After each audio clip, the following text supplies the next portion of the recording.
meluangkan waktunya pada malam minggu ya. Teman-teman melibatkan waktu di malam minggunya, menyisihkan waktu untuk kajian, untuk mendekatkan diri kepada Allah Subhanahu wa taala. Semoga saya pribadi dan teman-teman semua dapat istiqomah untuk berkegiatan seperti ini. Salawat dan salam tak lupa juga kita sampaikan kepada Nabi Allah Muhammad SAW yang telah membawa kita dari alam yang penuh kezaliman dan alam yang penuh ke alam yang penuh terang benderang dan teknologi yang sangat canggih seperti saat ini. Kami berharap teman-teman semua dalam keadaan sehat di tengah pandemi COVID-19. Kami berharap teman-teman semua terjaga ya. Atau kalaupun ada, kita berharap teman-teman segera diangkat penyakitnya sesegera mungkin dan sesehat mungkin. Untuk keberkahan majelis, alangkah baiknya kita buka dengan tilawah yang akan dibacakan oleh teman saya, Leo Trijulianto. Mas Leo, sudah connect ya? Assalamualaikum, kedengaran, Zon? Bismillah. Langsung saja Mas Leo, waktu dan tempat kami persilakan. Baiklah, Assalamualaikum warahmatullahi wabarakatuh. A'udzu billahi minasyaitonir rajim. Bismillahirrahmanirrahim. Taha ma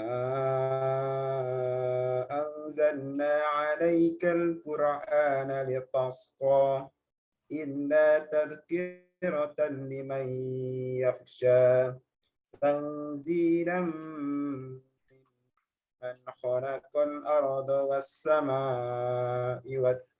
was-samawatil ula ar-rahmanu 'alal arsy istawa lahu ma fis samawati wa ma fil ard wa ma bainahuma wa ma tahta al-thara wa in tajhar bil qawl fa innahu ya'lamu sirra wa akhfa Allahu la ilaha illahu lahul asma'ul husna. Sadaqallahul azim. Sadaqallahul azim. Aku berlindung kepada Allah dari godaan syaitan yang terkutuk dengan nama Allah yang Maha Pengasih, Maha Penyayang. Toha, kami tidak menurunkan Al-Quran ini kepadamu Muhammad agar engkau menjadi susah, melainkan sebagai peringatan bagi orang-orang yang takut kepada Allah. Diturunkan dari Allah yang menciptakan bumi dan langit yang tinggi, yaitu Maha Pengasih yang bersemayam di atas ars. Miliknya lah apa yang ada di langit dan apa yang ada di bumi, apa yang ada di antara keduanya dan apa yang ada di bawah tanah. Dan jika engkau mengeraskan ucapanmu, sungguh Dia mengetahui rahasia yang lebih tersembunyi. Dialah Allah, tidak ada Tuhan selain Dia, yang mempunyai nama-nama yang terbaik. Maha benar Allah dengan segala firman-Nya. Assalamualaikum warahmatullahi wabarakatuh. Waalaikumsalam warahmatullahi wabarakatuh. Maha benar Allah atas segala firman-Nya. Demikian telah kita dengarkan surat Toha dari teman saya Leo Trijulianto. Semoga yang membacakan dan mendengarkan semua mendapat syafaat dan rahmat dari Allah Subhanahu wa taala. Kemudian sebelum masuk ke acara inti, kita akan berkenalan sedikit dengan apa sih teman-teman teman tumbuh Bengkulu gitu ya. Saya share screen.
Nah, jadi itu sekilas tentang teman tumbuh Bengkulu. Jadi teman tumbuh Bengkulu ini udah sekitar 1 tahun ya, dari September sudah mengadakan banyak kegiatan-kegiatan seperti tahsin, kegiatan sosial, kegiatan kajian yang sudah disampaikan di video. Terus selanjutnya kita akan berkenalan dulu sebelumnya untuk ke Al-Mukarram Ustadz Ridwan yang sudah hadir di tengah-tengah kita. Kami akan membacakan sedikit CV ya Ustadz. Jadi Ustadz Muhammad Ridwan Andi Purnomo mengambil PhD-nya di National University of Malaysia, Department of Material and Mechanical Engineering. Lahir pada tahun lahir di 21 Oktober 1977. Sekarang sedang menjabat sebagai Kaprodi ya, Kaprodi di FTI UII Yogyakarta. Mengambil gelar masternya di NUM. Nyebutnya NUM ya Ustaz. NUM bisa, UKM bisa nggih, UGM nggih sama. Di departemen yang sama, Materials and Mechanical Engineering. Untuk S1-nya dulu di Islamic University of Indonesia UII Yogyakarta, di FTI juga di Industrial Engineering. Pekerjaan sekarang itu yang pertama Kaprodi di FTI dari 2008 sampai sekarang. Terus Kaprodi di IP International Program FTI 2011 sampai 2017. Head of Research and Development Department di Trifecta Malaysia 2011 sampai sekarang, dan Industrial Consultant di Sentek Malaysia tahun 2011, Industrial Research di Trifecta Malaysia tahun 2005 sampai sekarang, Research Associate di National University of Malaysia, dan yang terakhir Kepala Laboratorium di FTI UII 2001 sampai 2003.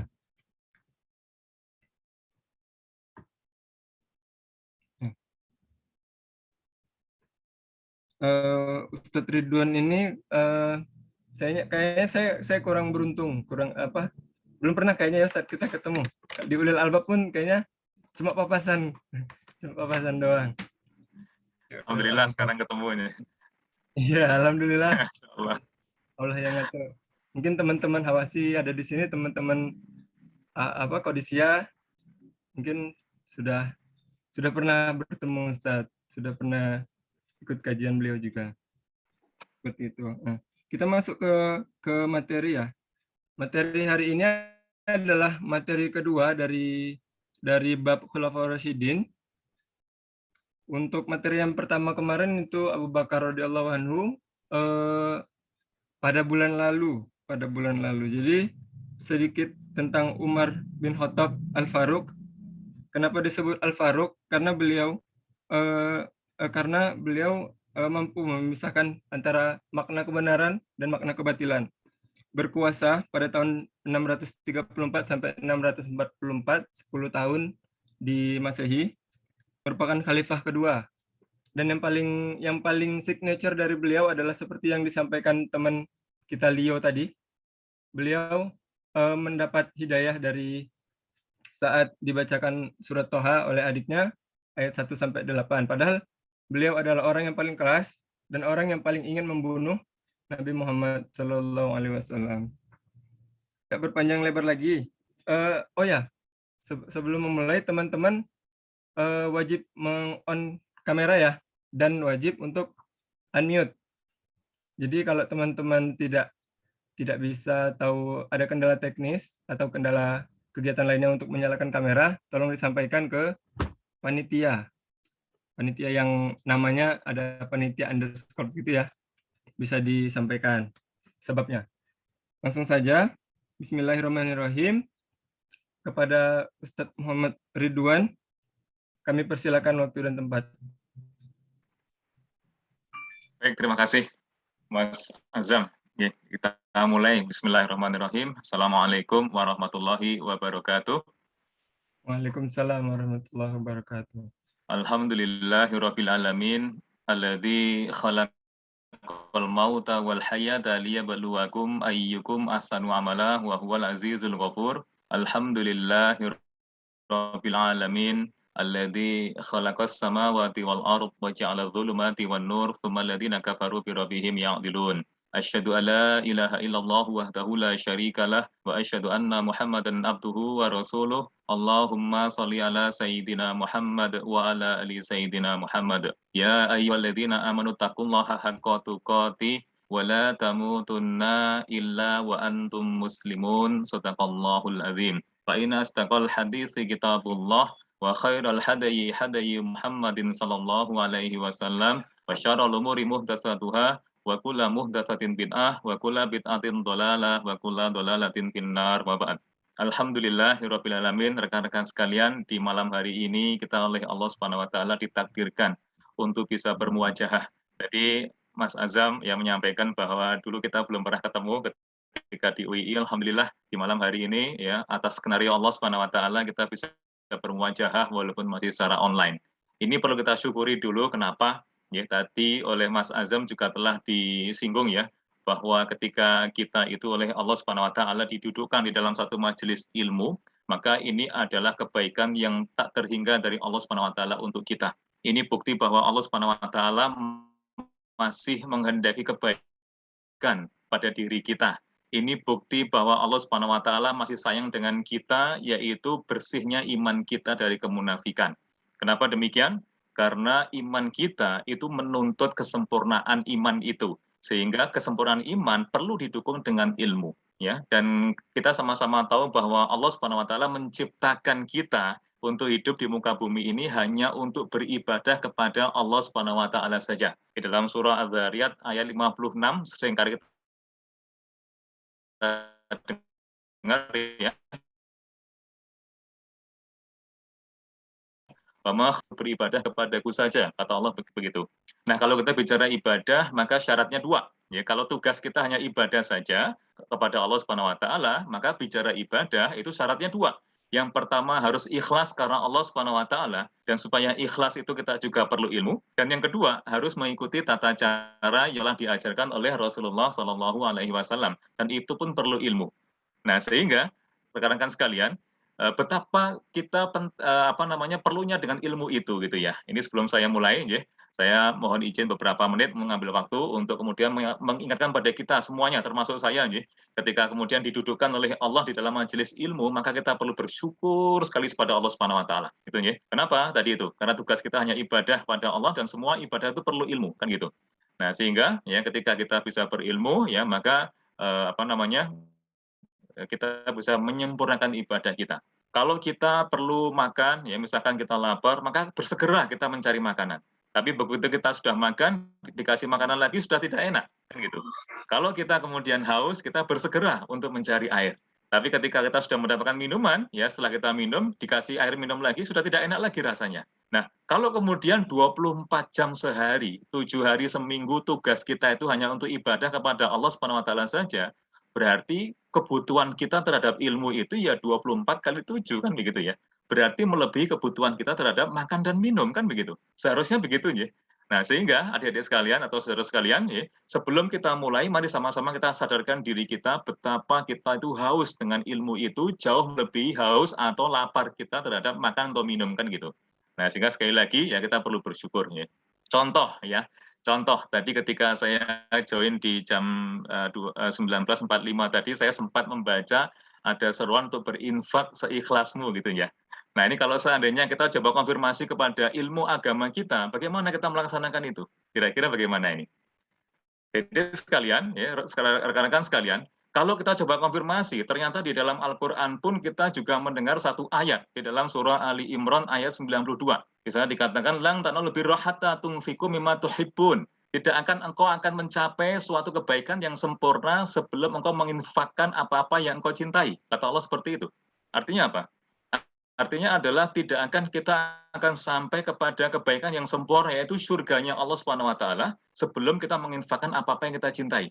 Nah, jadi tadi kalau seruannya adalah infakkan seikhlasmu, betul ya, kita harus infak itu secara ikhlas. Tapi yang kita keluarkan itu bukan harta yang kita sendiri sudah tidak mencintainya.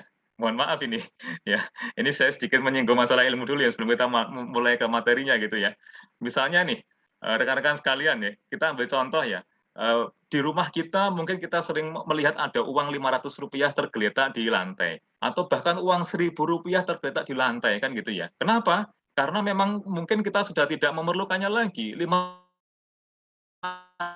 Rp500 sekarang dapat apa sih? Rp1.000 sekarang dapat apa sih? Kalau nggak pengen lagi dengan uang itu, kalau kita konfirmasi kepada Ali Imran 92 tadi, kalau kita berilmu, tahu ilmunya, maka jangan itu yang kita infakkan, kan gitu ya. Yang kita infakkan, yang kita cintai, kan gitu. Yang kita cintai, yang bagaimana? Yang warna biru atau yang warna merah itu, gitu kan, dalam dompet kita itu, gitu kan. Tapi plus dengan keikhlasan, kan gitu. Tanpa keikhlasan, tentu saja semuanya akan sia-sia saja. Nah ini, jangan-jangan hanya gara-gara seperti itu, gitu kan, kita bisa masuk surganya Allah Subhanahu Wa Taala, gitu kan. Nah ini yang penting kan, yang perlu kita kemudian sadari gitu. Kalau kita bisa istiqomah gitu ya, misalkan kita punya uang 20.000, 10.000-nya kita ambil kita infakkan. Kira-kira didik sekalian, ada ilmunya juga ini kan. Kira-kira kalau Rp20.000 kita ambil Rp10.000 kita infakkan, kira-kira kita akan kekurangan tidak? Nih, kalau kita tahu ilmunya, ya jelas tidak akan kekurangan kita. Yang membuat kita khawatir kekurangan itu siapa? Syaitan. Di dalam surah Al-Baqarah ayat 268. Di sana Allah telah mengkabarkan asyaitonu ya'idukumul faqra wa ya'murukum bil fahsya. Syaitan itu ya menakut-nakuti engkau dengan perasaan fakir setelah berhasil wa ya'murukum bil fahsya dan kemudian menyeru engkau untuk berbuat fahisya, berbuat keji. Apa itu? Pikir gitu. Nah, itu sekalian, kalau begitu maka kita tahu kan, kalau kita infak, kita sedekah, ada perasaan takut kekurangan uang, ada perasaan kita sendiri nanti nggak cukup, maka itu adalah bisikan setan. Kalau bisikan setan rumusnya adalah kalau dia mengatakan kebaikan pasti keburukan, kalau dia mengatakan keburukan itu pasti kebaikan kan gitu. Jadi kalau setan itu kemudian membisikkan pada kita kefakiran, sebaliknya, gitu kan? Yang terjadi itu pasti akan sebaliknya. Allah menjanjikan surga. Syaitan nakut-nakuti dengan kefakiran. Kira-kira kita pilih mana? Kan gitu. Nah, sehingga ya betapa pentingnya ilmu gitu kan. Kalau kita tahu ilmunya maka ya insya Allah kan kita bisa melaksanakan semua perintah Allah dengan cara yang paling baik. Nah, sekarang kita masuk ke materi kita. Mohon maaf ya saya mengambil beberapa menit ya untuk tadi menggarisbawahi pentingnya ilmu gitu ya. Sehingga kita semuanya insya Allah semangat untuk terus menuntut ilmu. Ya tadi di komunitas apa ini tadi nama komunitasnya Teman Tumbuh, Masya Allah ya, kita tadi melihat profilnya itu saya terenyuh gitu ya. Lebih banyak fokus ke muslimah gitu kan, tadi banyak aktivitas muslimah, ini juga perlu kita syukuri. Di luar sana orang-orang menghancurkan gitu kan generasi putri muslim, rupanya ya kita punya komunitas yang kemudian membangun generasi muslimah kan gitu. Ini perlu kita syukuri gitu ya. Nah, rekan-rekan sekalian, sebelum kita masuk materi, kita juga perlu ingatkan lagi ya, bahwa ketika kita duduk di dalam satu majelis, maka juga perlu ilmu, kan gitu. Nah ini kan pentingnya ilmu gitu. Kira-kira apa ilmu yang perlu kita siapkan ketika kita duduk di majelis? Nah ini kan sekaligus tanya pada diri kita masing-masing kan, apakah betul selama ini saya sudah berilmu ya? Jika belum, maka mari kita sama-sama haus terhadap ilmu itu, kan gitu. Nah ternyata salah satu ilmu ketika kita duduk dalam majelis adalah bisa kita coba ambil hikmah dari surah Mujadilah ayat 11. Ya, di sana dikatakan auzubillahi minasyaitonirrajim, ya ayyuhalladzina amanu idza qila lakum tafassau fil majalis fafsahu yafsahillahu lakum wa idza qila suzu fansuzu. Saya putus sampai sana ya. Nah ini, wahai orang-orang yang beriman, jika apa namanya, jadi terjemahan bebasnya adalah ya, ketika engkau duduk di dalam satu majelis, maka lapang-lapangkanlah dudukmu. Wa idza qila suzu fansuzu. Sampai kemudian ketika engkau diperintahkan berdiri, maka segeralah berdiri. Coba kita ambil hikmah dulu dari sini ya. Ternyata ilmunya ketika kita duduk di majelis adalah lapang-lapangkanlah duduk kita. Kalau kita coba konfirmasi kejadiannya pada waktu dulu Rasulullah SAW ya, ketika Rasulullah SAW itu melakukan kajian di Masjid Nabawi itu tidak sebesar sekarang, dulu sangat sempit gitu kan. Nah tapi ternyata para sahabat yang duduknya sudah dilipat-lipat, yang sudah sangat sempit itu pun ketika ada datang sahabat yang baru lagi, mereka harus melipat-lipat lagi tubuhnya. Supaya apa? Supaya yang baru datang ada tempat untuk kemudian duduk gitu. Nah, ini tidak akan bisa dilakukan oleh orang yang sempit hatinya. Gitu ya. Oleh karena itu, salah satu ilmu ketika kita duduk di majelis adalah lapang-lapangkanlah hati kita. Kenapa? Karena nanti kita pasti akan mendengar banyak perintah dari Allah Subhanahu wa taala.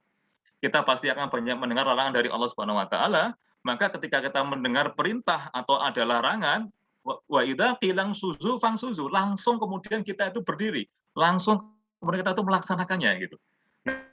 Supaya bisa melaksanakannya harus diawali dengan hati yang lapang.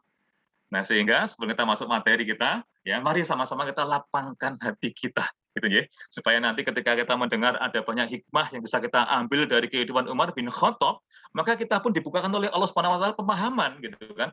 Bukan cuma kita mendengar kisah. Kalau mendengar kisah besok lupa. Kalau mendengar kisah nanti ngantuk lupa gitu kan. Tapi kalau kemudian kita bisa mengambil hikmah, dirizkikan oleh Allah pada kita pemahaman, ya, warzuqni fahma, ya, rizkikan padaku ya Allah pemahaman, maka ketika pemahaman yang masuk dalam otak kita justru malah akan membuat apa? Sikap kita berubah. Kita bisa meneladani kehidupan Umar bin Khattab. Nah, begitu. Mari kita mulai dengan melapangkan hati kita. Nah, rekan-rekan sekalian, ya, saya mohon izin untuk menyampaikan kisah Umar bin Khattab ini tidak dalam bentuk cerita ya. Kalau dalam bentuk cerita, monggo googling banyak sekali ya yang sudah membahas. Kalau kita coba saya pun di rumah ada kitab Umar bin Khattab itu tebal sekali gitu ya. Jadi kalau dibaca itu enak gitu dalam bentuk cerita gitu kan. Tapi di sini saya mohon izin, saya akan menyoroti beberapa nilai-nilai gitu kan yang bisa kita ambil dari beberapa scene atau adegan-adegan kehidupan Umar bin Khattab gitu ya. Nah, kita langsung ambil nilainya. Supaya apa? Kita mendengar cerita sekaligus kita bisa mengambil hikmahnya dan kemudian bisa mengubah sikap kita paling tidak berusaha menyamai Umar bin Khattab kan gitu.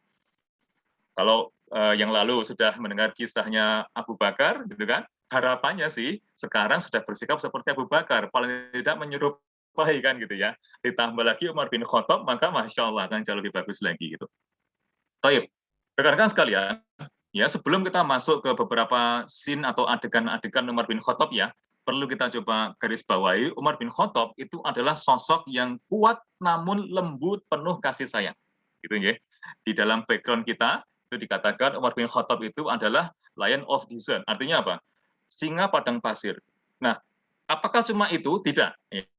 Ya, Umar bin Khattab itu selain singa padang pasir, tapi juga hatinya lembut, penuh kasih sayang. Gitu kan? Kita sama-sama tahu ya satu kisah ya yang mungkin di YouTube juga banyak gitu kan, atau mungkin adik-adik kita yang masih SD atau masih TK pernah diceritain oleh ustadz-ustadzanya gitu kan, kaitannya dengan Umar bin Khattab ketika kemudian belusuan gitu kan, kemudian menjumpai seorang ibu yang sedang masak batu ya dalam rangka untuk mengelabui anaknya yang kemudian apa namanya nangis gitu kan karena begitu laparnya gitu kan. Nah, itu kan Umar bin Khattab menunjukkan lembut kasih sayangnya gitu kan kepada rakyatnya, sehingga Umar bin Khattab sendiri yang kemudian memanggul ya apa namanya terigu itu kan dari gudangnya ya sampai kepada rumah ibu itu. Padahal dia ditemani oleh Aslam asistennya, tapi Umar bin Khattab melarang Aslam itu kemudian memanggul gandumnya. Biar Umar yang memanggul gandumnya sendiri gitu. Sampai di rumah ibu itu biar Umar yang memasak sendiri dengan tangannya. Ini menunjukkan bahwa selain beliau itu adalah singa padang pasir, tapi juga lembut penuh kasih sayang. Gitu. Yang kedua, ya adil dan melindungi yang lemah. Nah, ini penting ya. Adil dan melindungi yang lemah. Mohon maaf ini, jadi sekalian ya, rekan-rekan sekalian ya. Ketika ada pemimpin yang kemudian dia itu menjadi tempat mengadunya orang-orang lemah, maka betapa tenteramnya orang-orang lemah ini. Gitu. Nah, sekarang ini kira-kira bagaimana gitu ya? Kalau kita lihat ya secara umum lah ya, apa namanya mungkin secara umum, secara general, secara internasional gitu ya. Kira-kira pemimpin itu apakah betul tempat mengadunya orang-orang lemah? Atau jangan-jangan malah sebaliknya gitu ya, represif terhadap orang-orang lemah kan gitu. Kalau represif, terus orang lemah ini mengadu kemana kan gitu ya? Gitu kan? Jangan-jangan yang berkuasa itu melindungi yang kuat malahan. gitu kan? Bahkan represif pada yang lemah. Nah, kalau Umar bin Khattab tidak, dia membuka diri. Silahkan, yang lemah mengadu kepada saya, gitu kan? Maka saya siap menjadi pelindung bagi yang lemah. Kalau begitu maka ya rakyatnya akan merasa tentram kan gitu kan? Ketika mereka tahu di mana harus mengadu dan tempat mengadunya adalah pemimpinnya kan gitu. Ya. Nah, berikutnya adalah tempat mengadu kaum yang lemah dan menghadirkan rasa aman. Nah, ini kan. Jadi ketika ada yang mengadu, justru malah menghadirkan rasa yang aman, ya, tidak malah kemudian ditangkap atau dipenjara dan sebagainya. Tidak kan? Ketika ada aduan, ya, didengarkan dengan baik, kemudian ditindaklanjuti dengan baik juga. Memuliakan anak-anak, orang tua serta istrinya. Nah, ini kan sebagai seorang sebagai seorang bapak, maka dia memuliakan anaknya, orang tuanya dan juga istrinya. Nah, selain tadi ya kita mengenal Umar adalah sosok yang sangat tegas, sangat kuat, singa padang pasir, ya, tapi ternyata di sebalik itu beliau adalah orang yang sangat lembut. Ini yang kita perlu pahami, ya. Sehingga jangan sampai kemudian kita hanya memahami sosok Umar itu dari satu sisi saja, sosoknya yang sangat kuat, sosoknya tegas saja tidak, tapi kita pahami dari dua sisi, gitu kan? Kenapa? Karena ini penting kita sampaikan, ya, supaya nanti kita mempunyai pemahaman yang komprehensif ya mengenai siapa Umar. Bahkan Rasulullah SAW itu pernah memberikan pujian ya kepada Umar bin Khattab. Ya, beliau pernah mengatakan begini, laqad kana fi ma qablakum minal ummami muhaddatsuna fa in yaku fi ummati ahadun fa innahu Umar. Yang artinya adalah sesungguhnya pada umat sebelum kalian ada manusia yang memiliki kemampuan seperti Nabi. Jika ada salah seorang di antara umatku yang memiliki kemampuan seperti Nabi, Umarlah orangnya. Nah, ini ya rekan-rekan sekalian, ya, ini adalah pujian ya dari Rasulullah SAW kepada Umar bin Khattab. Walaupun ya Rasulullah SAW itu memuliakan Abu Bakar, tapi juga memberikan pujian yang bagus kepada Umar bin Khattab. Nah, sehingga di malam hari ini kita perlu bersyukur ya ketika sama-sama bisa mengkaji kehidupan Umar bin Khattab itu.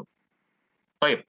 Nah, pertama nih, ya, sebelum Umar masuk Islam, ada suatu adegan yang cukup menarik yang perlu kita ambil hikmahnya di situ. Ya, apa adegannya? Rasulullah SAW pernah berdoa kehadiran Umar untuk kekuatan Islam. Nah, ini kan. Jadi dari sini kita tahu bahwa kehadiran sosok yang kuat ya dan disegani memang diperlukan dalam rangka apa? Untuk menjaga izah Islam, untuk menjaga wibawa Islam. Nah, rekan-rekan sekalian, ini mungkin juga sedikit bisa kita ambil hikmah ya untuk komunitas kita ini. Alangkah baiknya kalau ada juga program-program yang sifatnya adalah zatiyah gitu kan, jasadiyah gitu, yang sifatnya adalah fisik gitu kan, mungkin mau outing bareng gitu kan, ataupun olahraga bersama yang sifatnya menguatkan jasad. Kenapa? Penting gitu kan, bahwa agama kita memerlukan orang-orang yang kuat kan gitu. Nah, sehingga perlu juga ada program-program penguatan jasadiyah seperti itu. Nah, ini hikmah berikutnya yang bisa kita ambil. Rasulullah pernah berdoa, ya kan? Yang kalau kita terjemahkan doanya adalah, ya Allah, muliakanlah Islam dengan orang yang paling engkau cintai dari kedua laki-laki ini, Abu Jahal atau Umar bin Khattab. Nah, rekan-rekan sekalian, ya, ternyata pada waktu itu Rasulullah SAW sudah melihat ada dua sosok nih, dua sosok yang potensi, yang sangat kuat, yang sangat tegas, ya, yang ditakuti, disegani oleh orang-orang zaman dulu, yang potensi untuk memuliakan Islam. Siapa dia? Abu Jahal atau Umar bin Khattab. Nah, ini yang penting ya. Ini hikmah berikutnya yang bisa kita ambil. Saya tidak tahu hikmah yang keberapa tadi, mungkin sudah cukup banyak gitu ya. Hikmah berikutnya adalah ternyata Rasulullah SAW pun masih menyandarkan ya kepada Allah Subhanahu Wa Taala. Beliau tidak mampu menilai siapa di antara keduanya yang paling baik, sehingga beliau berdoa pada Allah Subhanahu Wa Taala. Ya Allah, muliakanlah Islam dengan masuknya salah satu di antara keduanya, yaitu Abu Jahal atau Umar bin Khattab yang engkau cintai. Gitu kan? Nah, ini kan, ini menunjukkan bahwa Rasulullah SAW pun ternyata ya pengennya itu adalah Allah yang menentukan, Allah yang memutuskan. Nah, ini hikmah berikutnya, gitu kan? Kita bukan nabi, bukan rasul, tentu saja lebih perlu kepada Allah Subhanahu Wa Taala. Kalau begitu maka ya kita tidak mungkin lagi bisa meremehkan sholat kita. Dalam sholat itulah kemudian kita mengatakan kepada Allah Subhanahu Wa Taala, Maliki Yaumiddin, Iyyaka na'budu wa iyyaka nasta'in. Ya, kita mengakui Allah itu yang merajai hari pembalasan, iyyaka na'budu, hanya kepadamu kami menyembah, wa iyyaka nasta'in, dan hanya kepadamu kami mohon pertolongan. Apa yang kita mohon? Ihdinas siratal mustaqim.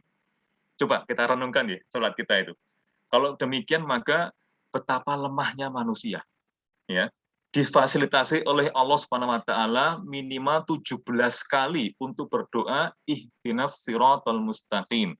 Bahkan dulu sebelum didiskon oleh Allah Subhanahu wa taala, salat itu 50 kali, gitu kan? Berarti berapa kali harus membaca ihdinas siratal mustaqim? Itu betapa lemahnya manusia. Nah, ini hikmah berikutnya.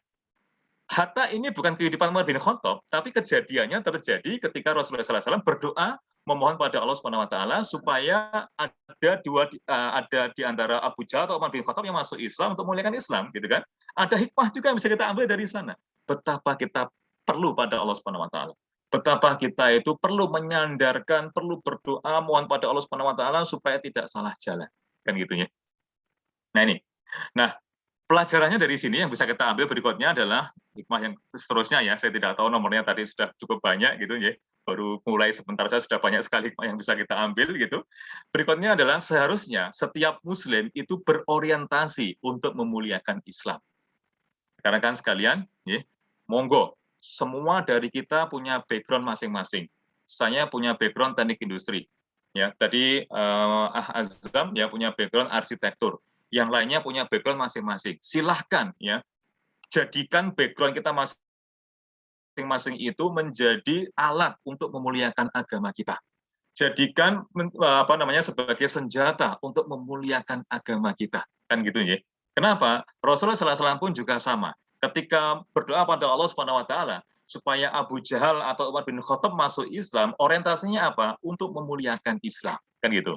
Nah, sehingga ya jangan sampai justru malah kemudian kita itu menjadi orang-orang yang menghinakan agama kita sendiri. Naudzubillah min dzalik. Gitu ya. Apakah ini terjadi? Lah monggo lah. Ya banyak sekali kan beredar di media sosial, beredar di mana-mana kan betapa banyak muslim yang justru malah merendahkan, menghinakan agamanya sendiri kan gitu. Naudzubillah min dzalik. Nah, ada lagi hikmah yang bisa kita ambil dari situ. Berikutnya adalah berharap kemuliaan Islam diwujudkan oleh orang yang kuat, tapi dalam pandangan Allah Subhanahu wa taala dan dicintai oleh Allah Subhanahu wa taala. Kalau begitu, rekan-rekan sekalian, ya, mari sama-sama kita berusaha. Setelah tadi kita orientasinya adalah memuliakan agama kita juga sama-sama paham bahwa hanya orang-orang yang dicintai Allah sajalah yang bisa memuliakan agamanya. Kalau begitu maka mari sama-sama kita berusaha menjadi hamba-hamba yang dicintai oleh Allah Subhanahu wa taala. Kalau demikian tidak mungkin lagi gitu kan. Ketika kita tergabung dalam komunitas ini, tadi tujuannya sangat bagus, sangat mulia gitu kan. Tapi kemudian kita masih begitu mudahnya untuk bermaksiat pada Allah Subhanahu wa taala. Jangan-jangan karena maksiat kita itu Allah tidak cinta pada kita. Jangan-jangan karena Allah tidak cinta pada kita di komunitas ini justru malah membuat komunitas ini tidak dicintai oleh Allah Subhanahu wa taala. Naudzubillah min dzalik kan gitu. Nah, sehingga ya hikmah berikutnya adalah mari pribadi-pribadi kita masing-masing berusaha gitu kan untuk menjadi pribadi yang dicintai oleh Allah Subhanahu wa taala, tidak mudah untuk bermaksiat kepada Allah Subhanahu wa taala. Nah, kita lanjutkan lagi adegan berikutnya.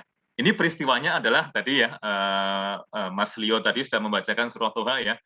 Saya senang tadi mendengarnya karena ini pun nanti akan kita singgung ya di dalam proses masuk Islamnya Umar gitu. Peristiwanya terjadi adalah ketika pada waktu itu Umar bin Khattab sedang duduk-duduk dengan orang-orang kafir Quraisy yang pada waktu itu kemudian bersepakat untuk membunuh Muhammad gitu ya. Pada waktu itu belum jadi nabi gitu kan. Nah, ternyata yang paling bersemangat siapa? Umar bin Khattab gitu kan. Kenapa? Karena Muhammad datang membawa agama baru. Dengan agama baru itu memecah belah persatuan dalam kacamata mereka gitu kan. Sehingga perlu kemudian diperangi, perlu kemudian dibunuh kan gitu. Siapa yang paling bersemangat? Umar bin Khattab. Sehingga Umar langsung berdiri, biar aku yang membunuh Muhammad, katanya begitu. Nah, akhirnya ya Umar bin Khattab kemudian mencari-cari informasi, ternyata Muhammad dan para pengikutnya ada di rumahnya seorang sahabat yang bernama Arqam di dekat Bukit Sofa ya. Bagi yang sudah pernah ke Masjidil Haram ya, akan melihat di sana ada Bukit Sofa di dalam masjid itu kan. Nah, itu di bawah itu ada rumahnya Arqam pada waktu itu. Nah, ketika Umar bin Khattab menuju ke sana, ya, ternyata di tengah jalan dia ketemu seorang sahabat namanya Nuaim. Nah, Nuaim ini mengatakan, kamu mau kemana? Bahasa kita lah ya, bahasa gaulnya begitu. Ente mau kemana gitu? Saya mau mencari Muhammad, gitu kan? Ngapain? Mau saya bunuh, gitu. Nah, Nuaim melihat seperti Umar seperti itu, apa yang dia katakan? Sesungguhnya itu adalah perjalanan terjelekmu seumur hidupmu, gitu. Loh, kenapa bisa begitu? Karena engkau jalan mencari Muhammad dipenuhi dengan hawa nafsumu. Hikmah berikutnya yang bisa kita ambil dari sekalian, rekan-rekan sekalian, ternyata ya, kalau kita itu apapun semangatnya ya, semangat mau lulus, semangat mau apapun gitu kan, tapi kalau dibungkus dengan nafsu, maka itu adalah kejelekan. Kan gitu. Ya. Nah, ini hati-hati, gitu kan. Ini pun telah disadari oleh Nuaim pada waktu itu, gitu kan. Ternyata orang-orang kafir Mekah pada waktu itu pun sudah tahu ketika mereka itu hidup bergelimang nafsu itu adalah kehidupan yang jelek, gitu kan. Sehingga ketika Umar bin Khattab sangat semangat tergopoh-gopoh mencari Muhammad membunuh, ya ketika perjalanan itu penuh dengan nafsu dikatakan oleh Nuaim itu perjalanan yang jelek katanya. Kenapa? Dipenuhi nafsu gitu.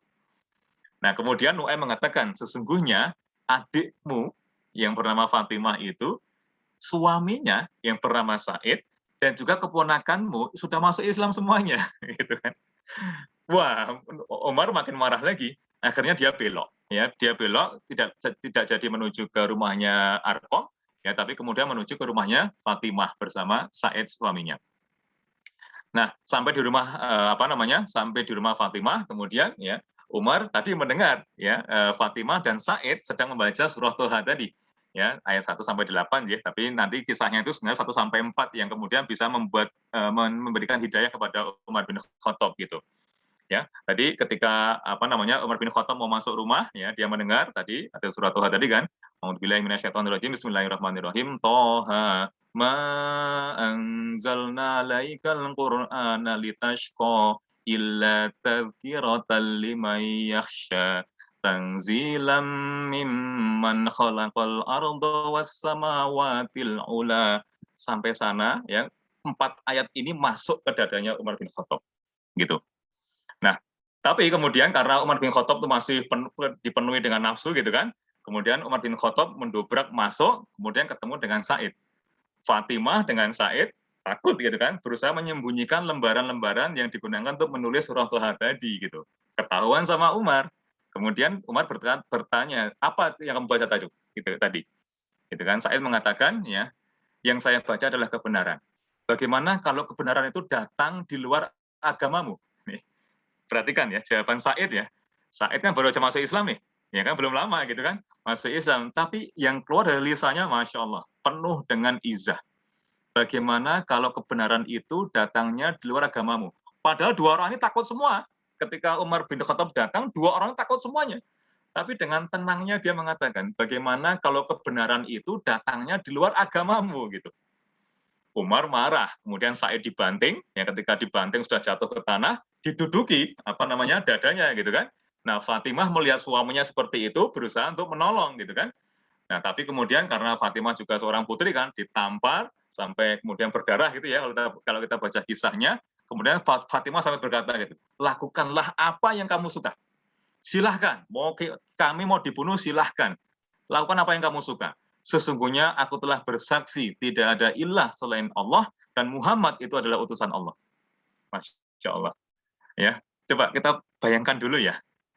Ada dua orang yang sudah sangat takut, gemetaran gitu kan. Tapi kemudian ketika ketika agamanya yang diancam, justru yang keluar adalah izahnya. Silahkan, mau apapun silahkan. Mau kami disiksa silahkan, mau kami dibunuh silahkan. Tapi kami telah bersaksi, ya tidak ada ilah selain Allah dan Muhammad adalah utusan Allah. Masya Allah. Sebegitu ya, sebegitu orang-orang zaman dulu menjaga izah Islamnya gitu kan. Nah, akhirnya Umar meminta Fatimah untuk menunjukkan lembaran-lembaran surah Toha tadi. Apa kata Fatimah? Nggak bisa. Loh, kenapa nggak bisa? Engkau kan orang kafir, gitu kan. Al-Quran ini hanya bisa dibaca oleh orang-orang yang suci, gitu kan. Oke, saya tunjukkan, syaratnya 2. Apa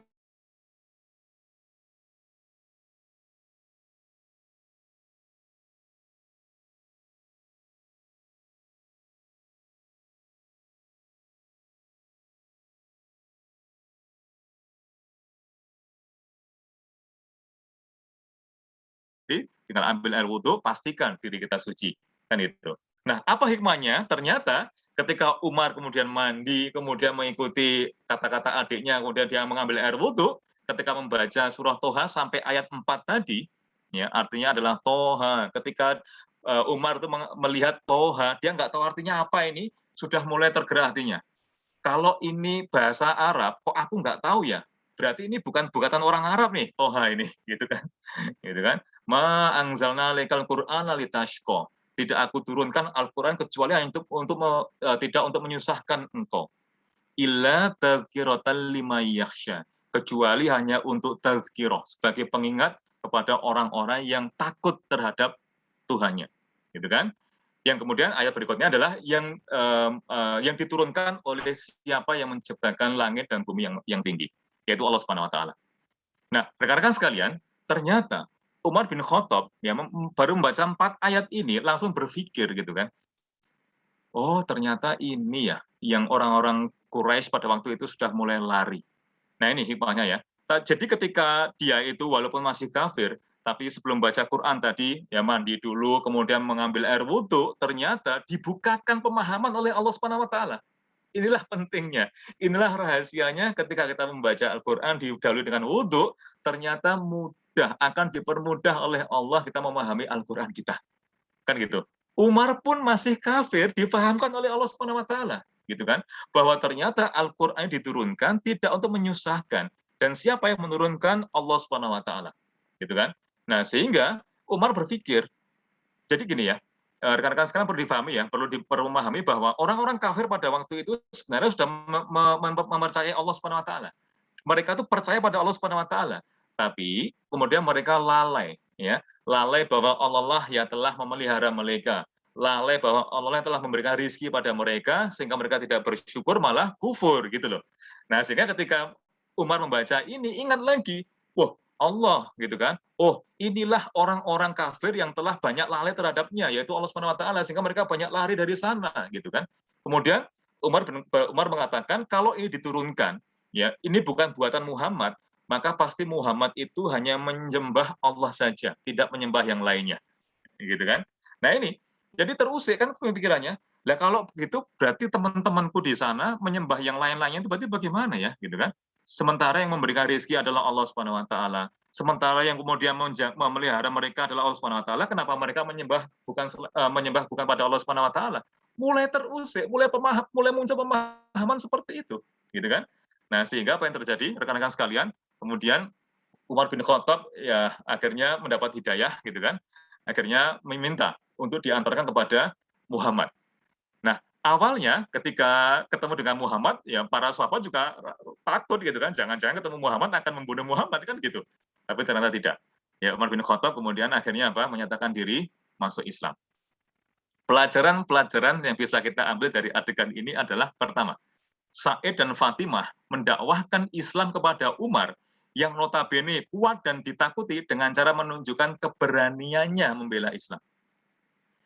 Sementara sekarang ini kalau kita lihat ya, banyak orang-orang dengan lisannya itu justru malah merendah-rendahkan agamanya sendiri, mengatakan semua agama sama dan seterusnya gitu ya. Nah, ini apa namanya, dalam rangka apa kita nggak tahu lah gitu ya. Tapi yang jelas ternyata ya mendakwahkan Islam itu ya harus dengan apa? Dengan menunjukkan keberaniannya membela agamanya itu. Kalau ada orang-orang yang mereka tidak berhak untuk mendakwahkan agama Islam.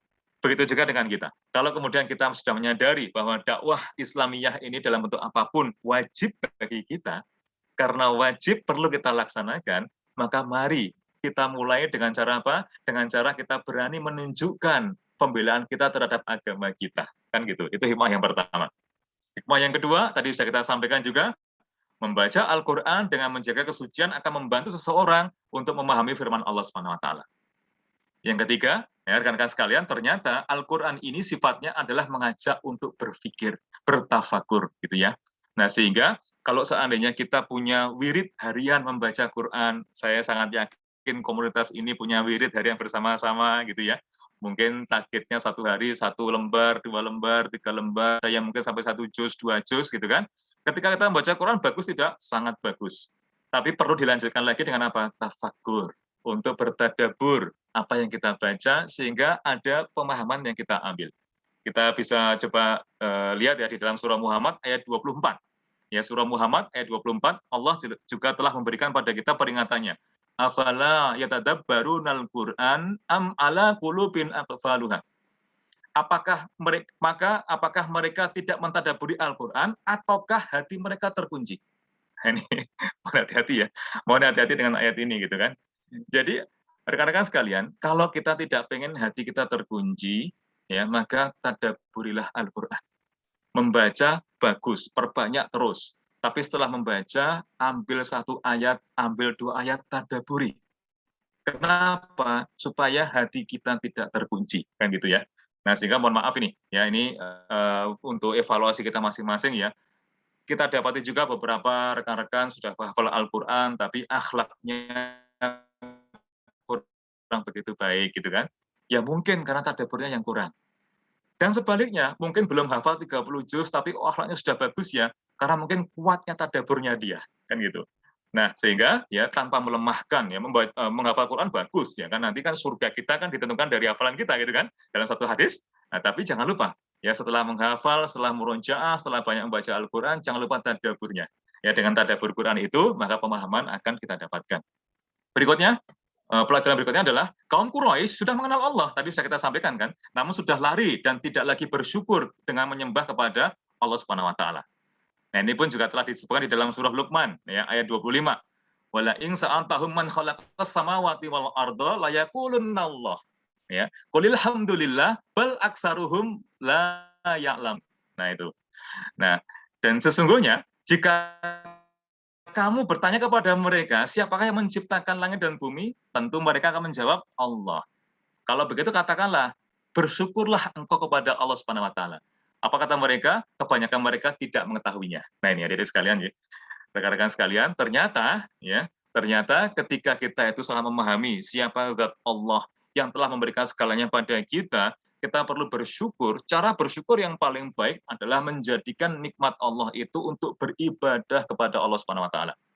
Kalau kita masih menggunakan nikmat Allah Subhanahu wa taala tidak untuk beribadah kepada Allah Subhanahu wa taala, kok kayaknya kita masih mirip-mirip dengan orang kafir gitu ya. Naudzubillah min dzalik kan gitu ya. Jadi disindir oleh Allah Subhanahu wa taala, orang kafir itu kalau ditanya siapa yang menciptakan Allah, siapa yang menciptakan langit dan bumi, mereka menjawab Allah. Tapi ketika diminta untuk bersyukur, mereka mengatakan enggak mau. Ya. Bal aksaruhum la ya'lamun gitu. Dan mereka tidak mengetahui ya bagaimana cara bersyukur yaitu dengan cara beribadah pada Allah Subhanahu wa taala. Gitu kan? Nah, dengan demikian ya mari sama-sama kita ambil hikmah dari ayat ini gitu kan. Kalau kemudian kita masih menggunakan nikmat Allah untuk bermaksiat pada Allah Subhanahu wa taala, kok kayaknya masih perlu yang perlu segera kita bersihkan kan gitu. Baik. Berikutnya ya, kita sampai jam berapa ya? Nanti jangan sampai terlalu malam gitu maksud saya. 9. Oh iya, masih ada 10 menit lagi ya. Ya. Nah, adegan berikutnya adalah setelah Umar bin Khattab berislam, Umar itu berani menyebarkan Islam. Gitu kan? Jadi begitu Umar bin Khattab menyatakan masuk Islam, ya, kemudian Umar bin Khattab mendengar surah Al-Baqarah ayat 147. Al-haqqu mir rabbika fala takunanna minal mumtarin. Kebenaran itu adalah dari Tuhanmu. Sebab itu janganlah sekali-kali kamu termasuk orang-orang yang ragu, gitu kan?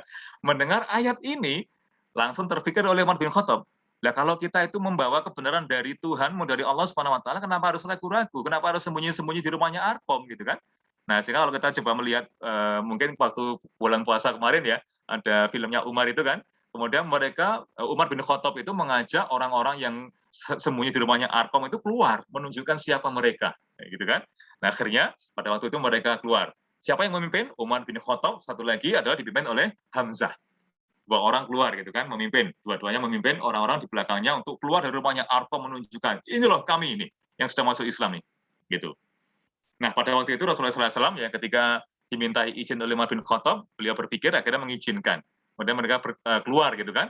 Nah, ketika mereka keluar ternyata efeknya luar biasa, gitu kan. Nah ini ya rekan-rekan sekalian kan, berawal dari mengimani ayat, kemudian dia berpikir bahwa ini kebaikan yang perlu ditunjukkan tanpa ada ragu-ragu, minta izin kepada Rasulullah SAW. Ini kan syaratnya tadi, ya. Ada ayat minta izin betul tidak, gitu kan? Tindakannya minta izin pada Rasulullah SAW. Ketika sudah direstui oleh Rasulullah SAW, ketika dilakukan ternyata masya Allah hasilnya luar biasa.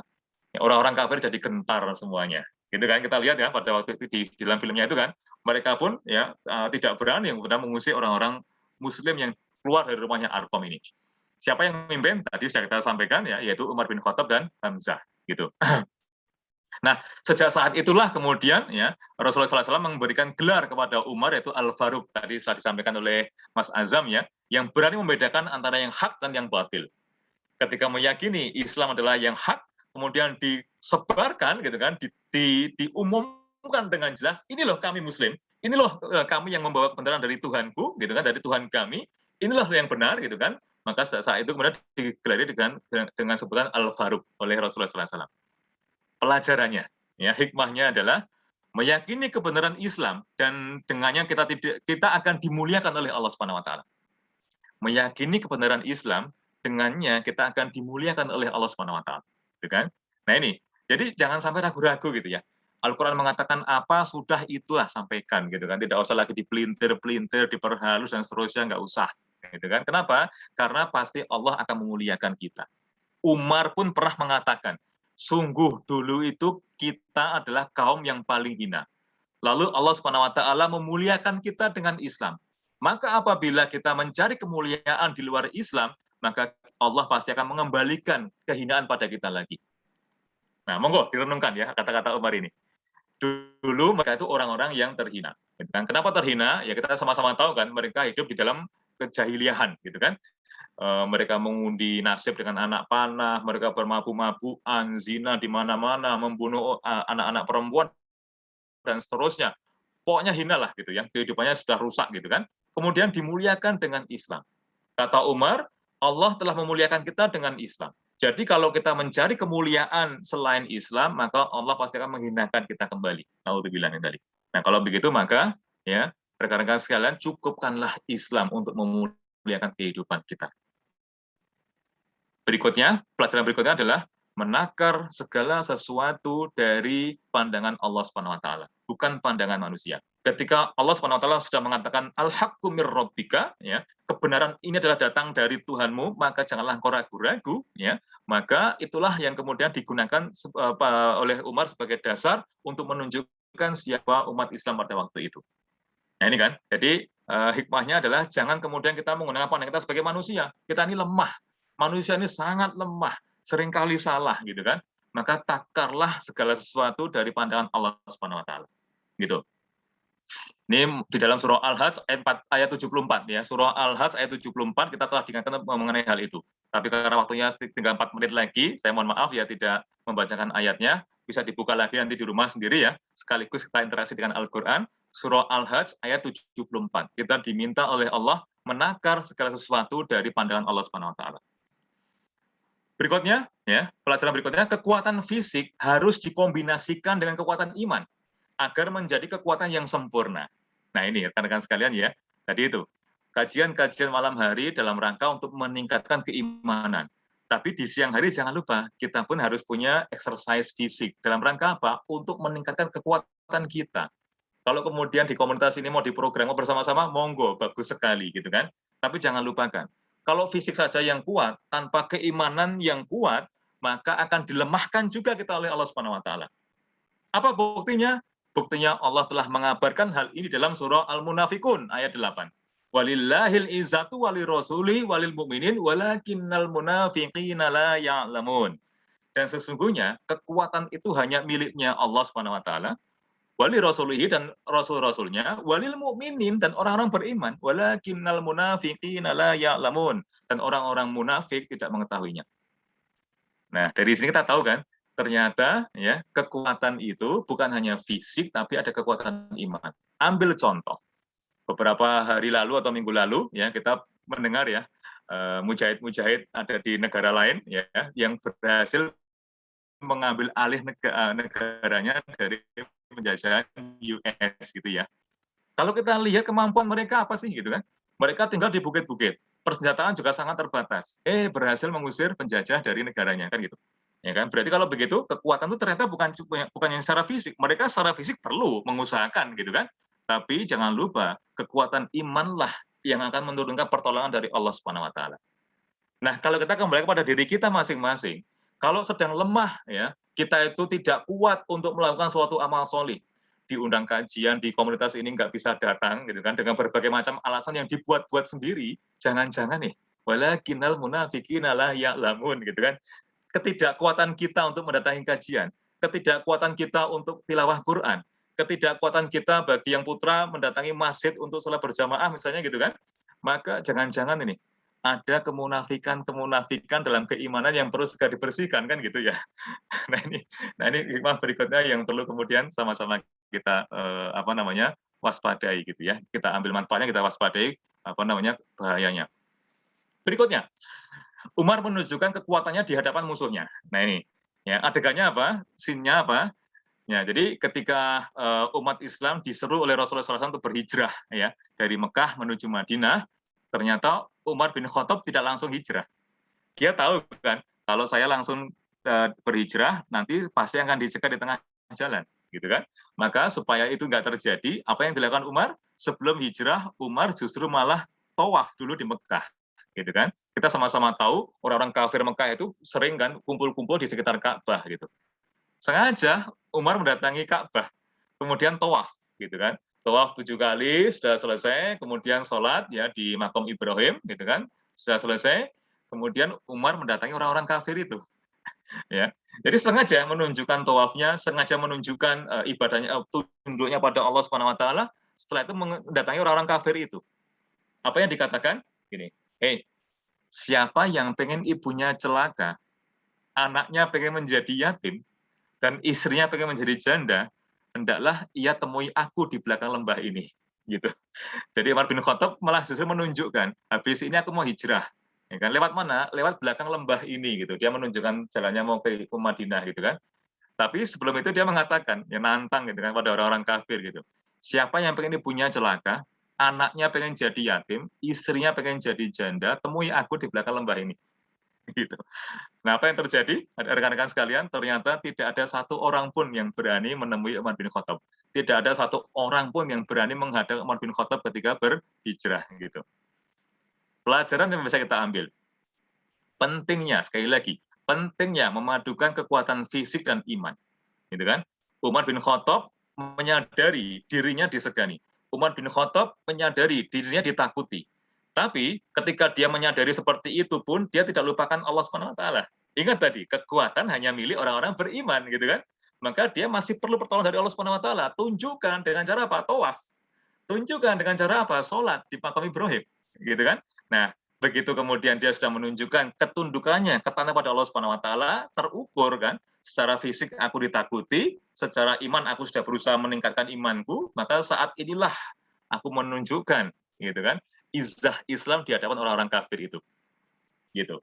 Nah, ini kan, sehingga perlu ya kita melakukan tindakan-tindakan yang terukur ya, sekali lagi ya, bukan ngawur ya, bukan asal, bukan cuma nekat gitu kan. Kalau cuma ngawur, cuma asal, cuma nekat, jangan-jangan justru malah menghinakan Islam itu sendiri, naudzubillah min dzalik. Terukur gitu kan.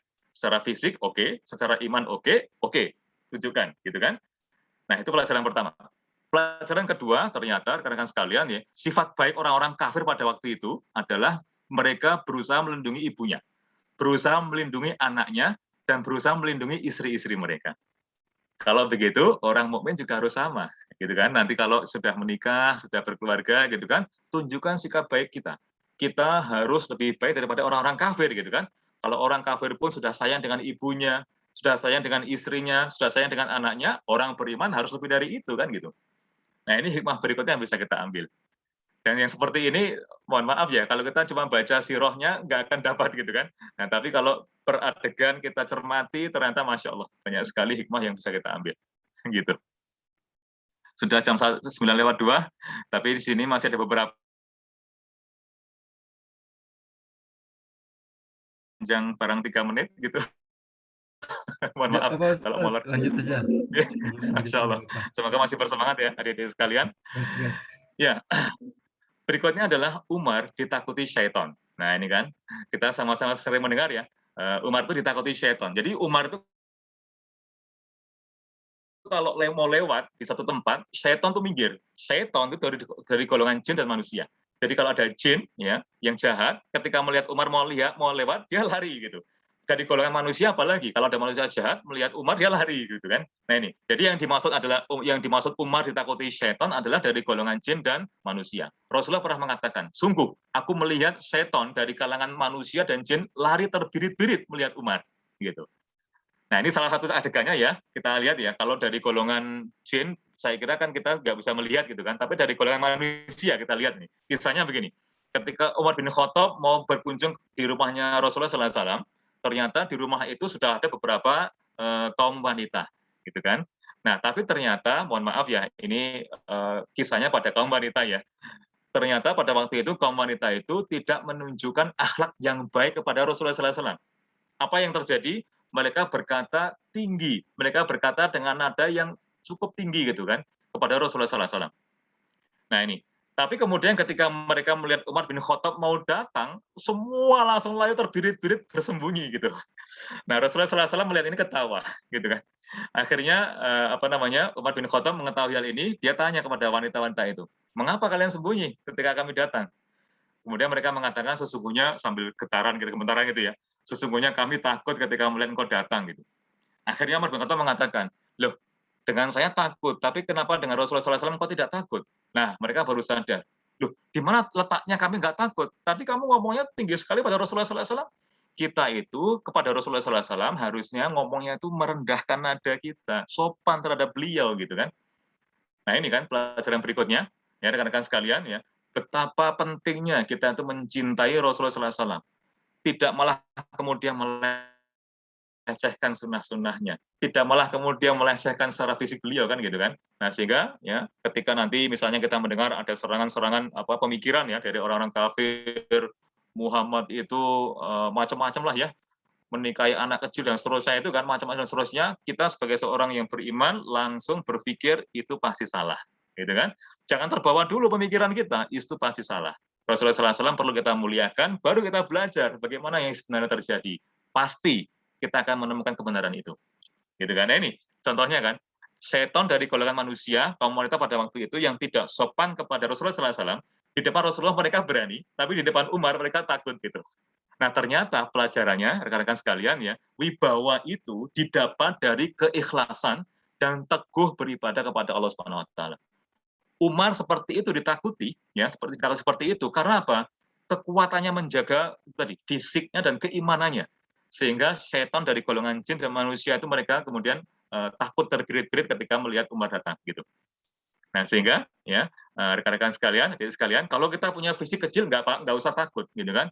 Pokoknya kita latihan exercise saja, yang penting kita kuat walaupun kecil fisiknya gitu kan. Tapi jangan lupa ibadah kita pada Allah Subhanahu Wa Taala kita perkuat gitu kan.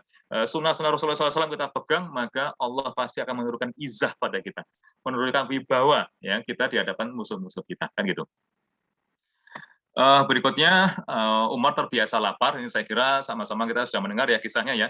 Ketika Umar bin Khattab dan Rasulullah SAW dan juga Abu Bakar ya, mereka keluar dari rumahnya dalam kondisi lapar gitu kan. Akhirnya mereka mendatangi seorang sahabat namanya Abu Haytham ya. Kemudian Abu Haytham ketika kedatangan 3 orang tamu mulia ini memberikan sajian yang terbaik yang dia punya kan gitu. Nah, tapi ketika melihat ya Umar bin Khattab dan Rasulullah dan Abu Bakar sangat lahap makannya, akhirnya Abu Haytham menyembelih kambing kesayangannya supaya bisa diberikan kepada 3 orang tamu yang mulia tadi itu. Nah, akhirnya apa yang terjadi ketika Rasulullah SAW dan 2 orang sahabatnya itu sudah kenyang, kemudian Rasulullah SAW mengingatkan, sesungguhnya kenyang ini pun nanti akan ditanya oleh Allah Subhanahu Wa Taala. Nah, hikmah yang bisa kita ambil adalah rekan-rekan sekalian, ya, mari sama-sama kita itu tadi kan biasa lapar, biasa haus. Maksudnya apa? Puasa itu lebih selamat daripada kenyang. Kata Rasulullah SAW, kenyang itu nanti pun akan ditanya oleh Allah Subhanahu Wa Taala. Yang sering terjadi adalah di siang hari kita puasa, malam harinya ngamuk gitu, makan nggak terukur, akhirnya apa? Kekenyangan gitu. Padahal sementara kekenyangan itu pasti akan juga ditanya oleh Allah Subhanahu Wa Taala gitu. Dan terakhir ya Umar juga memikirkan rakyatnya ya. Ini kisahnya adalah ketika Umar bin Khattab mendapatkan unta dari pungutan zakat, untanya lari.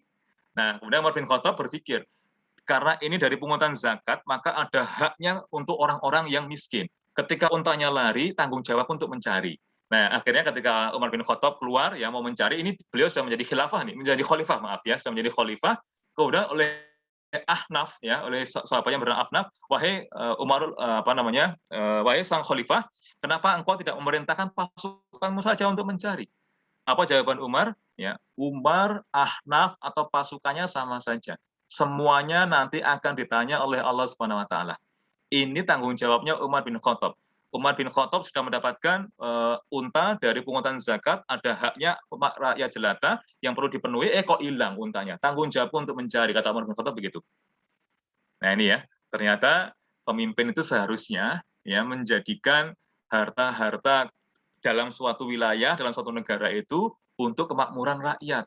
Mereka sangat takut gitu kan, seharusnya ya pemimpin yang baik mereka sangat takut ketika ada harta yang tidak sampai pada rakyatnya, bukan malah dikorupsi gitu ya. Kalau kemarin kita mendengar ada kasus-kasus apa namanya itu ya yang kemarin-kemarin sudah gitu kan, kita sudah sama-sama lihat gitu kan. Nah, takut harusnya gitu kan ketika apa namanya harta-harta di suatu negara itu tidak sampai kepada rakyatnya. Kenapa? Pasti akan ditanya oleh Allah Subhanahu wa taala. Justru pemimpin itu seharusnya berpikir seperti itu. Selalu yang dipikirkan adalah bagaimana harta negara ini sampai kepada rakyatku. Bagaimana harta negara ini untuk kemakmuran rakyatku dan seterusnya gitu kan. Bukan justru malah sebaliknya untuk mumpuk kekayaan pribadi gitu. Nah, ini yang bisa kita sampaikan ya, masih sangat sedikit ya. Jadi kalau kemarin saya menyiapkan bahan itu bisa 10 atau mungkin 20 kali lipat dari ini gitu kan. Tapi baru sampai segini sudah apa namanya sudah jam 9:10 ya.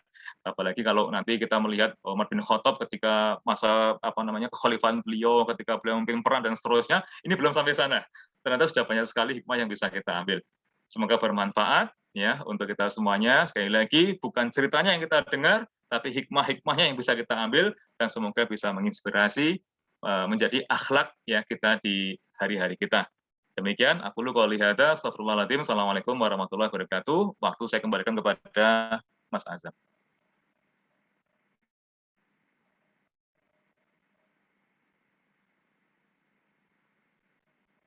Masih di mute itu kayaknya Mas Azam.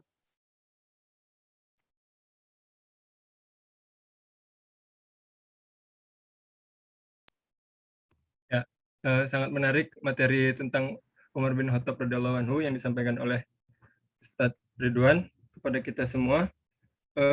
Garis besar yang saya catat adalah tentang izah, tentang bagaimana kita menunjukkan bahwa kita harus melindungi yang lemah, berusaha dicintai Allah, terus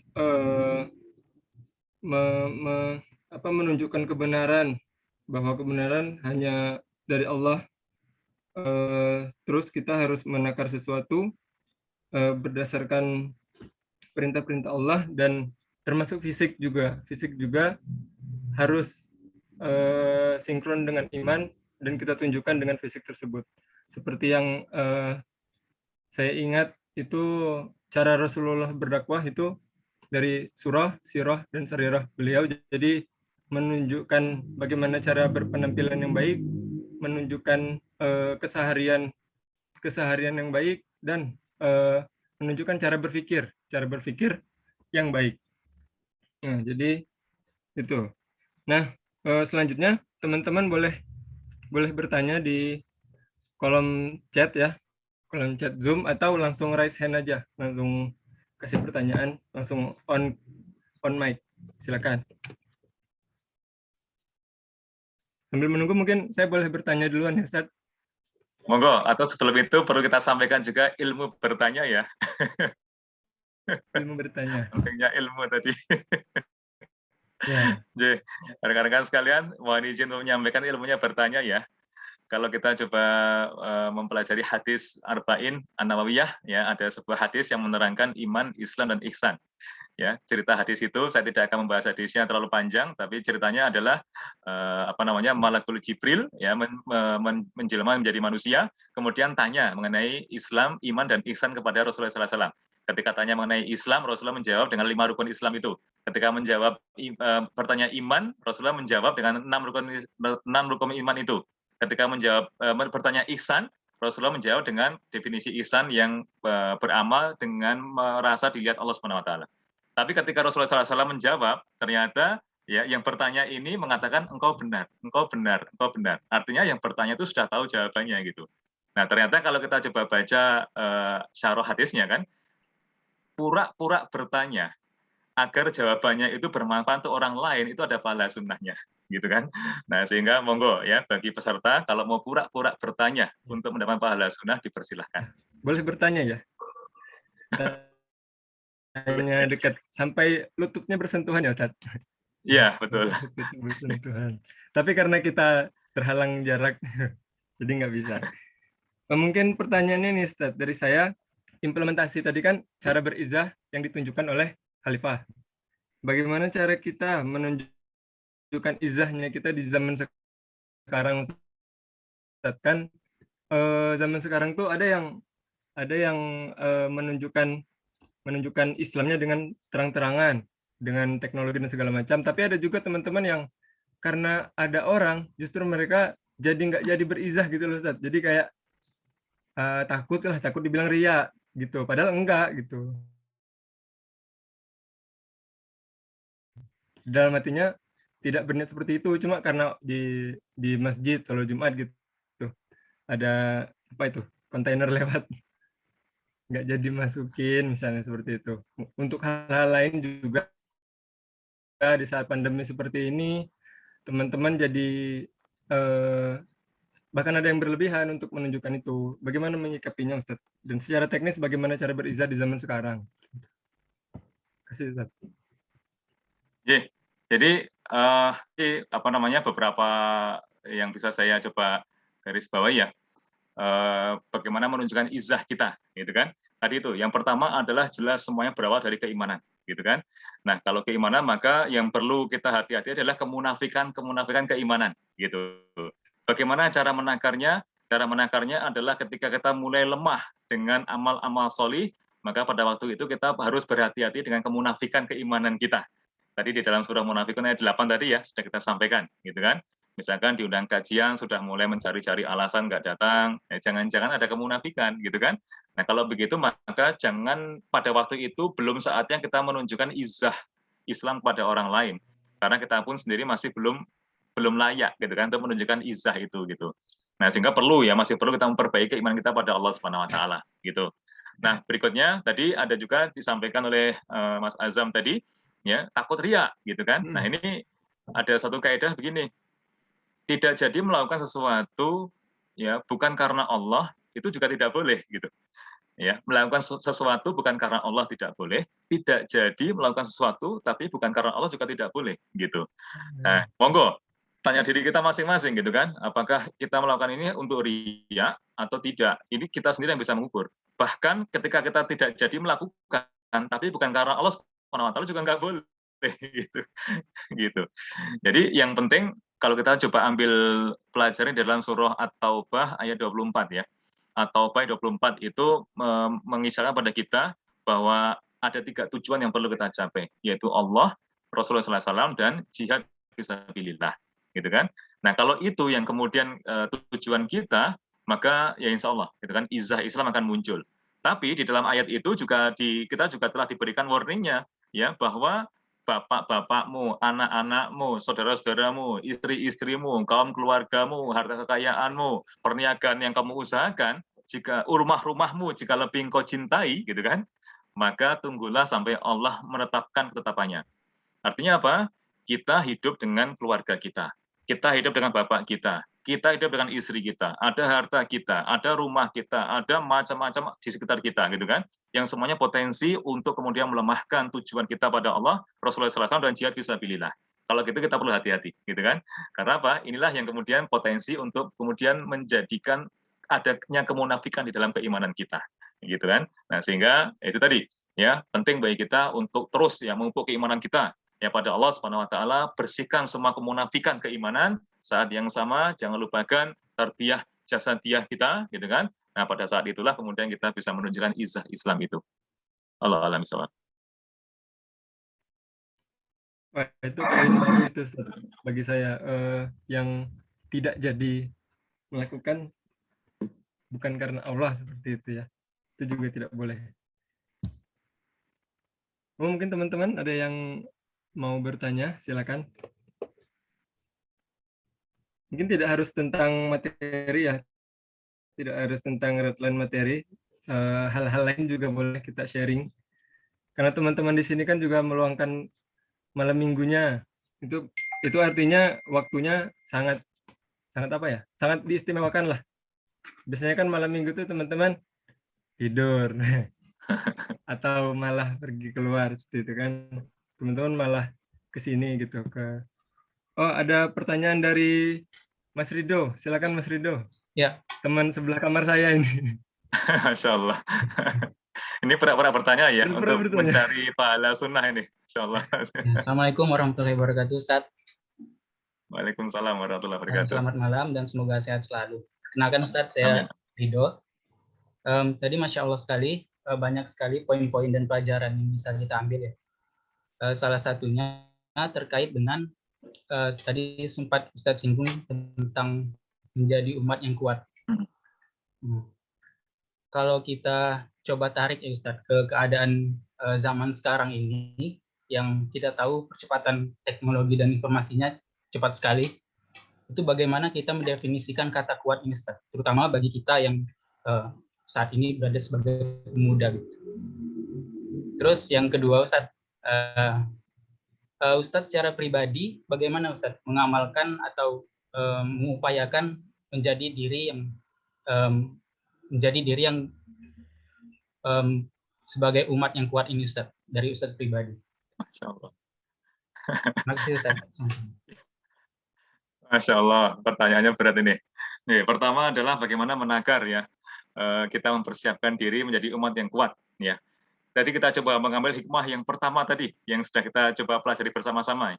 Kenapa Rasulullah SAW memilih Umar bin Khattab atau Abu Jahal untuk memuliakan Islam? Karena kekuatannya, gitu kan? Kenapa kekuatannya dipilih? Karena unik. Pada waktu itu tidak banyak orang yang kuat. Kalau begitu, implementasinya pada bidang-bidang kita adalah tekunilah bidang kita seprofesional sedalam mungkin sampai tidak ada yang lebih ahli daripada kita. Gitu. Ya, misalkan di arsitek gitu kan, fokus di satu model bangunan yang orang lain tidak bisa selain kita. Gitu kan. Tapi yang kalau seandainya mau kita batasi lagi dalam skop wilayah kita, misalkan kalau saya ya di Jogja gitu kan, di Jalan Kaliurang kayak 14 yang tidak ada di sini apa gitu kan. Sehingga lebih mudah. Kalau secara internasional kan mungkin susah gitu kan mencari keunikan. Tapi kalau secara skop-skop yang lebih kecil, mudah kita untuk menemukan ya bahwa kita punya keunikan di situ. Nah, sehingga teknisnya adalah silahkan dalami bidang-bidang kita sedalam-dalamnya, seprofesional mungkin, sampai kemudian orang percaya kalau bidang itu si A ahlinya, kalau bidang itu kita ahlinya, gitu kan? Nah, dengan itu kita bisa kemudian menjaga izah Islam kita. Oh, si A itu Muslim, gitu kan? Tampilannya jelas, pakai peci, pakai jenggot misalnya gitu ya. Tidak perlu benar ragu-ragu pakai jenggot. Kalau dulu ada yang mengatakan macam-macam masalah jenggot, kita nggak perlu lagi untuk sekarang itu khawatir dengan seperti itu, gitu kan? Nah, sehingga tadi itu profesional di bidang kita masing-masing sampai kemudian orang melabeli kita profesional di bidang itu, gitu ya. Nah, kalau tadi ditanyakan bagaimana pengalaman saya, terus terang kita semuanya sedang berproses ya. Tidak ada yang berani mengklaim sudah menjadi Muslim yang kuat gitu. Jadi paling tidak yang bisa kita usahakan adalah kalau di kalangan akademisi, ya, publikasi atau artefak akademik itu menjadi hal yang sedang dinilai, gitu kan? Maka sebagai seorang Muslim seharusnya menghasilkan artefak akademik, publikasi yang sangat bagus gitu. Itulah yang kemudian bisa kita usahakan. Jadi alhamdulillah ya rekan-rekan sekalian, walaupun jadwal kajian banyak sekali ya, tapi saya tetap harus punya waktu untuk menulis akademik gitu kan, dan bisa dipublish ke jurnal internasional yang bereputasi. Dan kemudian ketika ada nama Muhammad Ridwan, jelas itu adalah Muslim gitu kan, maka di situ tanpa kita perlu berdakwah qala Allah Ta'ala fil Quran gitu kan, maka orang sudah mengetahui bahwa oh ini ilmuwan Muslim kan gitu. Nah, ini yang bisa kita usahakan ya, walaupun sedikit, itu yang bisa kemudian kita istiqomahkan ya. Semoga kita semuanya dimudahkan oleh Allah untuk menjaga izah Islam ini. Allah alam bisawab.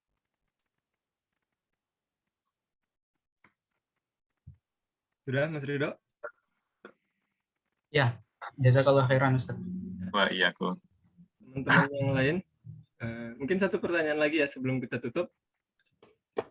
Oh ini ada dari, sebentar. Ada dari Mbak Melia. Saya bacakan ya Ustaz. Ye.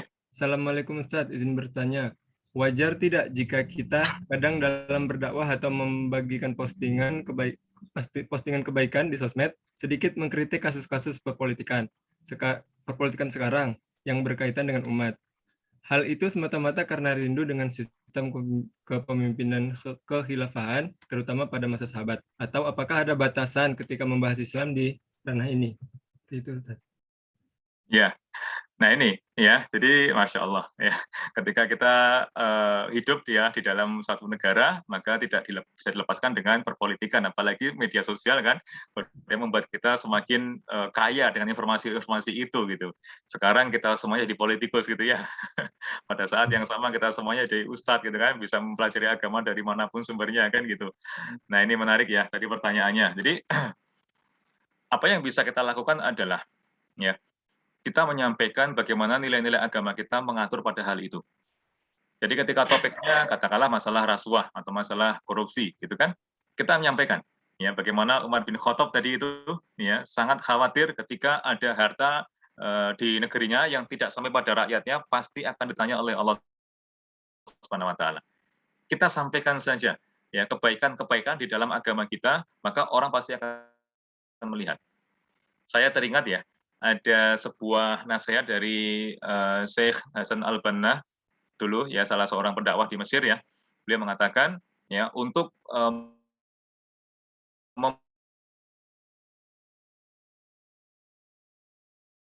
membuat orang-orang itu masuk Islam cukup tunjuk gitu kan.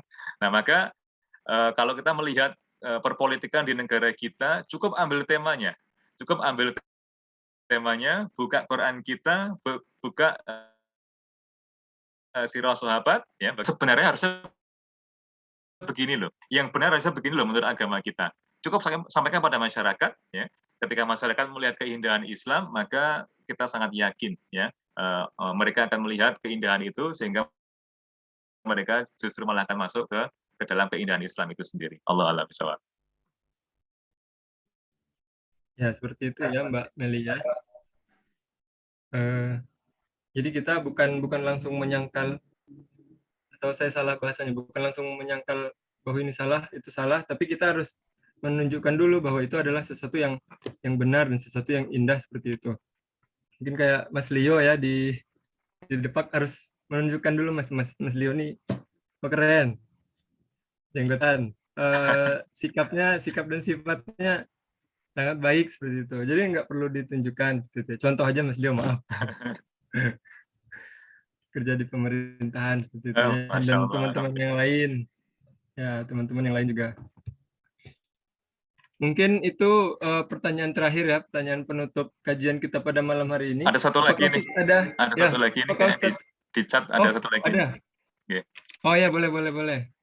Dari Aldia ya. Nah, Assalamualaikum Ustadz.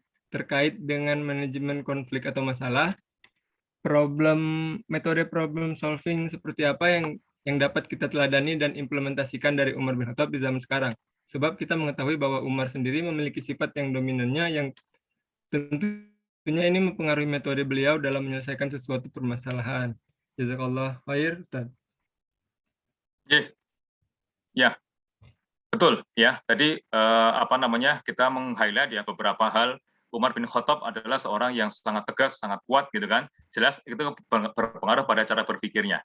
Tapi kemudian ketika beliau disentuh dengan Islam, maka ketika bersikap terhadap sesama mukmin menjadi sangat lembut gitu kan. Dan ketika kelembutan ini muncul di dalam diri beliau, maka kekuatan berpikirnya mulai muncul gitu. Mohon maaf ya, biasanya orang kuat itu kurang berpikir gitu ya, mohon maaf ini. Tapi Umar bin Khattab tidak begitu. Ya, ketika beliau itu kuat, tapi kemudian bersentuhan dengan Islam, ya, kemudian sangat lembut terhadap umat Islam pada waktu itu, maka kekuatan berpikirnya mulai muncul, gitu ya. Kita bisa mengambil misalkan ketika adanya informasi mengenai pandemi, ya kan, mengenai pandemi di suatu daerah kan, maka kemudian beliau memutuskan ini kita mau masuk apa enggak jadi, mau masuk atau enggak jadi gitu kan. Nah, akhirnya ketika beliau mengumpulkan informasi, akhirnya beliau nggak jadi masuk di wilayah pandemi itu. Apakah pada waktu itu ada konflik? Iya. Ya, sahabatnya salah seorang sahabat mengatakan, "Loh, apakah engkau tidak percaya terhadap terhadap takdir Allah?" Gitu kan? Kalau kamu masuk situ takdir Allah sehat, pasti akan sehat. Tapi kemudian Umar, ya, ketika aku tidak jadi masuk, maka aku menuju ke takdir berikutnya, gitu kan, takdir Allah yang lainnya gitu. Akhirnya ada kekuatan berpikir gitu kan, bahwa ternyata ketika ada pandemi ya dijauhi kan gitu ya. Nah, sehingga itu tadi, ya. Jadi kekuatan berpikir, ya, bertafakur tadi itu. Ya, tadi di dalam surah Muhammad tadi juga telah kita diingatkan oleh Allah Subhanahu wa taala gitu kan, bahwa sesungguhnya ya akal itu diberikan oleh Allah Subhanahu wa taala kepada kita dalam rangka untuk apa? Memperbagus kualitas ibadah kita kepada Allah Subhanahu wa taala. Sehingga implementasinya, tadi kalau ditanya implementasinya ya, itu banyaklah menggunakan akal. Akal supaya bagus, maka perlu informasi. Semakin banyak informasi yang diolah, maka akan semakin baik keputusan yang diambil. Tapi jangan lupakan akal, gitu kan? Akal sekali lagi ya, tugasnya adalah untuk memperbagus ibadah kita kepada Allah Subhanahu wa taala. Ingat tugas kita hanya beribadah. Wa ma khalaqul jinna wal insa illa liya'budun. Tadi sudah kita sampaikan ya. Maka akal harus mensupport itu, gitu kan? Nah, sehingga Imam Mawardi di dalam kitabnya ya Adabud Dunya wad Din, beliau mengatakan kualitas ibadah seseorang itu dipengaruhi oleh akalnya. Nah, ini kan. Jadi semakin banyak kita menggunakan akal, tapi ingat tujuannya tadi ya, tidak menyangkal ayat ya, tidak menyangkal perintah Allah, tapi untuk mensupport ibadah kita, kualitas ibadah kita itu akan ditentukan dengan kekuatan akal kita, kekuatan pikiran kita, gitu. Nah, sehingga walaupun kita lemah, walaupun kita kuat, walaupun kita putri, walaupun kita putra, gitu kan, maka mari sama-sama kita banyak menggunakan akal kita. Allah alam bisawab.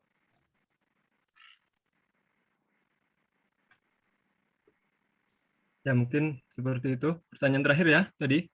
Ada lagi? Nah, kalau sudah boleh mungkin Ustadz closing statement dari Ustadz. Ini ada yang resen ini. Satu lagi. Mas Muhammad Lukman. Oh, ada yang resen? Iya. Mas Lukman, silakan Mas. Ini kajian Assalamualaikum kita Ustadz. seru kayaknya ya. Waalaikumsalam warahmatullahi. Izin bertanya terkait tadi masalah takdir yang terakhir dibahas. Bagaimana sih kita menyikapi seseorang yang terlalu pasrah terhadap takdir? Dalam artian gini, takdir kan ada dua. Takdir yang mutlak itu kayak kapan kita mati, kita nggak bisa memilih dari mana rahim kita, dari mana kita lahir, dari rahim siapa, kayak gitu kan takdir mutlak. Ada yang takdir karena bisa dirubah dari kemampuan diri sendiri. Nah, saya itu ada kasus punya teman yang gini, dia saat mau masuk perusahaan, dia terlalu kurang berusaha. Namun waktu hasilnya keluar dan dia tidak diterima di suatu perusahaan, dia seolah-olah berkata gini, ini takdir saya tidak diterima di perusahaan ini. Kan itu kan salah satu takdir yang bisa diubah. Kalau dia semakin berusaha kan peluang untuk diterimanya semakin gede, gitu kan, Ustadz. Nah, bagaimana kita menyikapi terhadap teman yang model kayak gitu-gitu, biar pemikirannya terbuka gitu loh, seolah-olah merasa mendapatkan kegagalan ini karena karena kesalahan dari Allah kayak begitu. Terima kasih. Ya, Masya Allah. Pertanyaannya ini pertanyaan tadi ya, untuk mendapatkan pahala sunnah nih. Mas Lukman sudah tahu jawabannya tadi kan, dari pertanyaannya sekaligus ada jawabannya gitu.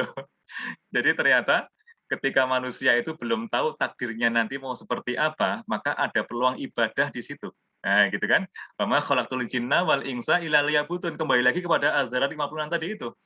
Misalkan tadi kan, ada orang mau masuk pegawai negeri misalnya gitu kan, belum tahu hasilnya apakah dia ditakdirkan jadi pegawai negeri atau tidak. Tapi kalau belum tahu ada potensi ibadah di situ.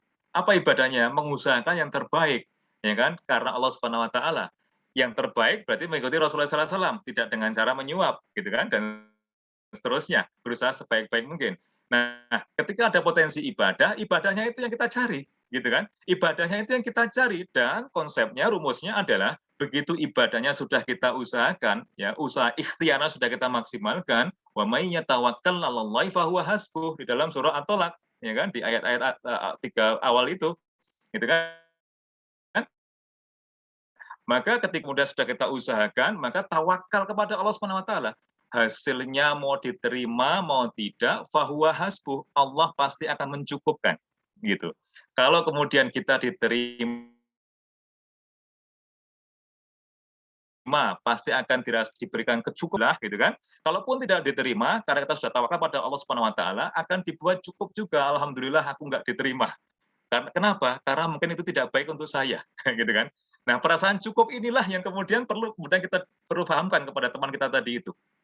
Betapa banyak orang sudah diterima pun merasa nggak cukup.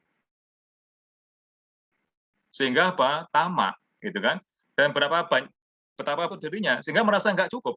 Karena merasa nggak cukup, menyalahkan Allah. Tahu di situ, sambutlah takdir dengan ibadah. Hasilnya seperti apa? Tawakal pada Allah Subhanahu wa taala. Kalau sudah berusaha maksimal tawakal kepada Allah Subhanahu wa taala, ya, Allah akan cukupkan di hati orang-orang yang bertawakal tadi itu. Allah alam bisawab. Demikian Mas Lukman ya, semoga puas ya dengan jawabannya gitu. Langsung closing statement boleh, Ustaz? Alhamdulillah ya, kita sudah sampai di penghujung acara kita ya. Semoga tidak menjadikan kita kapok ya untuk datang di kajian-kajian kita. Mohon maaf molor 4 menit ya dari jadwal karena banyaknya materi yang kita sampaikan. Yang terpenting adalah sekali lagi tugas kita sebagai manusia adalah beribadah kepada Allah Subhanahu wa taala. Ibadah perlu ilmu, sehingga kebutuhan kita pada ilmu adalah 24 jam kali 7. Betapa luasnya ilmu Allah di dalam Al-Qur'an, betapa luasnya implementasi ilmu Allah di dalam Al-Hadits ya. Oleh karena itu, mari sama-sama kita bersemangat untuk terus ya mengilmui agama kita, sehingga yang kita usahakan di muka bumi ini kita bisa bersikap dengan baik.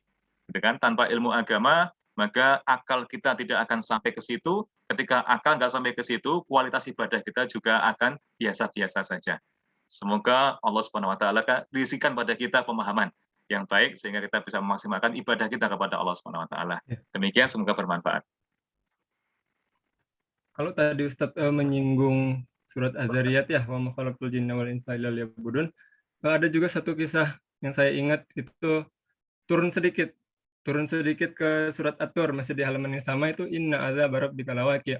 Jadi bagaimana Umar bin Khattab yang kuat, yang sangat perkasa ini sampai jatuh sakit karena mengingat siksaan yang Allah sudah janjikan, seperti itu. Di surat At-Tur ayat berapa ya? Ayat bawah ayat 7 kayaknya, ayat 7. Selanjutnya mungkin langsung kita cukupkan saja hari ini.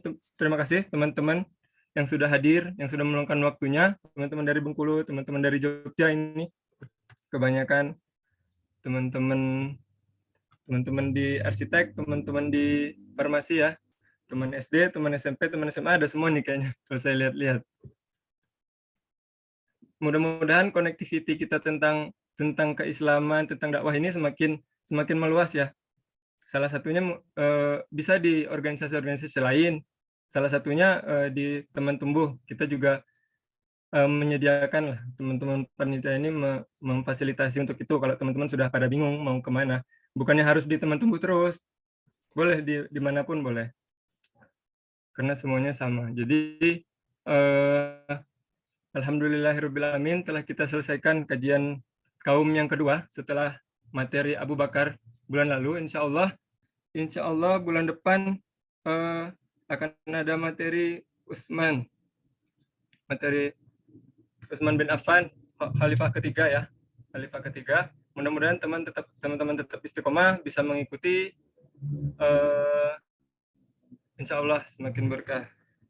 Kami juga mengingatkan bahwa teman tumbuh Bengkulu menyediakan kotak infak ya, kotak infak yang sudah di-share nomor rekeningnya di grup. Terima kasih.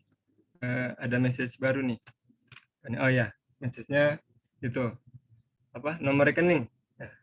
Terima kasih Ustadz, terima kasih semuanya. Mari kita tutup kajian ini. dengan doa kafaratul majelis. Bismillahirrahmanirrahim. Subhanakallahumma wa bihamdika asyhadu an la ilaha illa anta astaghfiruka wa atubu ilaik. Terima kasih teman-teman semua. Ini kita foto-foto dulu ya. Sebelum foto-foto kita ada doa penutup dulu dari teman saya Mas Ridho. Untuk waktunya silakan Mas Ridho. Baik, terima kasih Mas Azam. Baik teman-teman, kita coba perbaiki posisi duduk kita ya. Kita angkat tangan kita dan kita rendahkan diri kita di hadapan Allah Subhanahu wa taala sebagai salah satu bentuk kesungguhan kita atas doa yang akan kita panjatkan. Kita mulai dengan beristighfar. Astagfirullahaladzim, astagfirullahaladzim, astagfirullahaladzim. A'udzu billahi minasyaitonir rajim. Bismillahirrahmanirrahim. Alhamdulillahirabbil alamin, hamdan yuafi ni'amahu wa yukafi mazidah. Ya Rabbana lakal hamd wa lakal syukr kama yanbaghi li jalali wajhika wa 'azimi sultanik. Allahumma shalli wa sallim ala sayyidina Muhammad wa ala ali sayyidina Muhammad. Salatan tunjina biha min jami'il ahwal wal afat wa taqdilana biha jami'al hajat wa tutahhiruna biha min jami'is sayyi'at wa tarfa'una biha 'indaka a'la darajat wa tuballighuna biha aqsal ghayati min jami'il khairat fil hayati wa ba'dal mamat. Innahu sami'un qaribun mujib da'wat wa yaqdiyal hajat. Allahumma inna nas'aluka salamatan fid din wa dunyaya wal akhirah wa afiyatan fil jasad wa sihhatan fil badan wa ziyadatan fil 'ilm wa barakatan fil rizq wa taubatan qabla al-maut wa rahmatan indal maut wa maghfiratan ba'dal maut. Allahumma hawin 'alaina fi sakaratil maut wan najata minan nar wal afwa 'indal hisab. Allahumma inna na'udzubika minal 'ajzi wal kasali wal bukhli wal haram wal 'adzabil qabr. Allahumma inna na'udzubika min 'ilmin la yanfa' wa min qalbin la yakhsha' wa min nafsin la tashba' wa min da'watin la yustajabu laha. Ya Allah, kami memohon kepadamu limpahan rahmat dan kesejahteraan, rahmat yang dapat menyelamatkan kami dari segala ketakutan dan penyakit, rahmat yang dapat mensucikan diri kami dari segala keburukan, dan rahmat yang dapat mengangkat derajat kami ke derajat tertinggi di sisimu, dan dapat menyampaikan kami kepada tujuan maksimal atas segala kebaikan. Ya Rabbana, sesungguhnya kami memohon kepadamu keselamatan ketika beragama, kesehatan badan, limpahan ilmu, keberkahan rezeki, taubat sebelum datangnya maut, rahmat pada saat datangnya maut, dan ampunan setelah datangnya maut. Ya Rabbana, permudahkanlah kami dalam menghadapi sakaratul maut. Berilah kami keselamatan dari api neraka dan ampunilah pada saat dilaksanakannya hisab. Sesungguhnya kami berlindung kepadamu dari ilmu yang tidak bermanfaat, dari hati yang tidak khusyuk, dari jiwa yang tidak kenal puas, dan dari doa yang tidak terkabul. Ya Allah, ampunilah dosa-dosa kami, dosa-dosa kedua orang tua kami, para guru kami, orang-orang yang mempunyai hak atas kami, orang-orang yang cinta dan berbuat baik pada kami, dan atas seluruh umat Islam. Rabbana ighfir lana dzunubana wa liwalidina wa limasyayikhina wa limuallimina wa liman lahum haqqu 'alaina wa liman ahabba wa ahsana ilaina wa likaffatil muslimina ajma'in. Rabbana taqabbal minna innaka antas samiul 'alim wa tub 'alaina innaka antat tawwabur rahim. Rabbana atina fid dunya hasanah wa fil akhirati hasanah wa qina adzabannar. Wassallallahu ala sayyidina Muhammadin wa ala alihi wa sahbihi wasallam. Walhamdulillahi rabbil alamin. Amin amin ya rabbal alamin. Assalamualaikum warahmatullahi wabarakatuh. Waalaikumsalam warahmatullahi wabarakatuh. Teman-teman sekarang boleh on cam ya, yang bisa on cam. Kita foto bersama. Mas Ridho mohon dibantu ya. Ada Sensei Putri, konbanwa Sensei. Boleh ya foto-foto. Oke, sebentar ya. Ya. Ini ada. Oke. Sudah siap semuanya ya? Kita mulai. 1, 2, 3.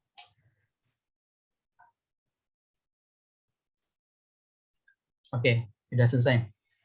Slide kedua, Mas. Sudah. Cuma satu slide ya? Oke, terima kasih teman-teman atas waktunya. Kami memohon maaf karena kalau ada salah-salah kata, salah-salah teknis gitu ya. Terima kasih Ustadz untuk waktunya. Sangat berharga sekali materi yang disampaikan pada malam hari ini. Assalamualaikum warahmatullahi wabarakatuh. Waalaikumsalam warahmatullahi wabarakatuh. Sampai izin ya. Warahmatullahi Terima wabarakatuh. kasih teman-teman semua. Terima kasih Ustadz. Iya, sama-sama. Terima kasih Ustadz.